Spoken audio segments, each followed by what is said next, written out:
Being homeless and not having a roof over your head in the wintertime. He's an artist, he's a writer. It wasn't pleasant, believe me. Steve is one of my patients. You see everybody going into their house. He used to be homeless. And all the luxuries that go along, a shower, a bathroom.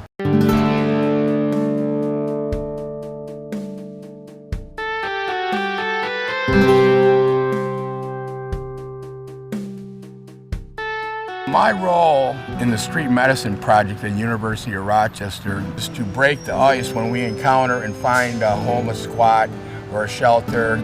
Our community guides help us interpret what's going on in the community. They help keep us safe. We might not always understand the situation, and because they have been homeless themselves, they really help us understand what's going on.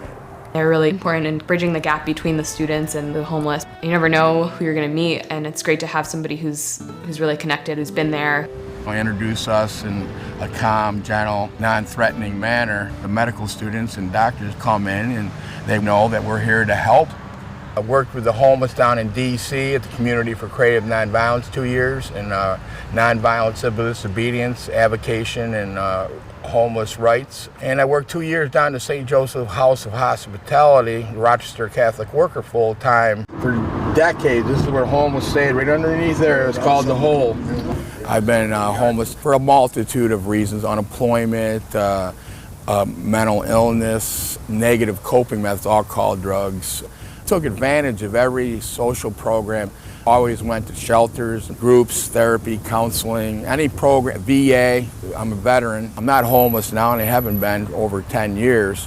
Who can actually be homeless? An Iraqi helicopter pilot down in D.C. was on my floor, and he was homeless.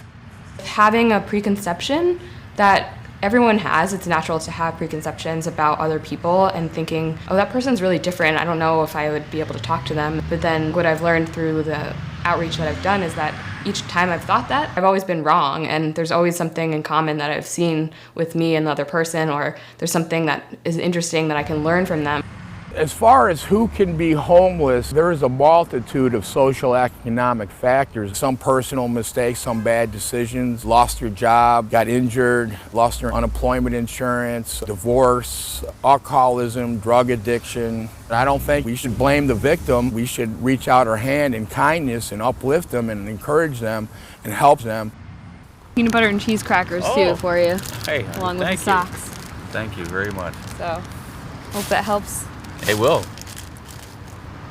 So what makes you stay out here versus back in the shelter? What made it so terrible? Too many rules and regulations. You had to be in there by a certain time, be out by a certain time, and that was the way it was.